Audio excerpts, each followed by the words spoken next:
Tafsiri general na tafsiri ya mtu kwa mtu. Tunapozungumzia timu kwa timu, kwa sababu gani? Simba haipo kwenye orodha ya timu kubwa ambazo ni title contenders Afrika. Kivipi na yupo mtu yupo kwenye renki namba 5 kwenye renki? Hiyo ni kwa sababu ya zile okota za miaka mitano. Lakini huwezi kuniambia msimu tunapoanza ukitaja timu 3 ambazo unazitaja kwa mabingwa wa ligi ya mabingwa Afrika ukamweka Simba, huo utakuwa ni uongo.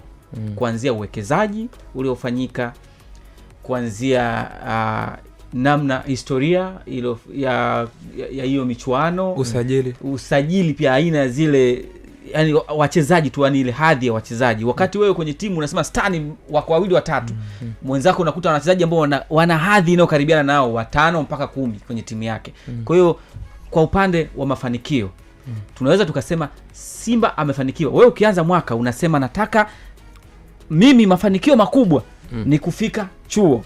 Lakini kabla ya kufika chuo si huwa kuna mafanikio ya kuvuka kidato cha pili, kuna mafanikio ya kuvuka kidato cha kwanza, kuna darasa 7, kuna kuvuka cha pili, kuna form 4, kuna form 6 ndio ufike chuo.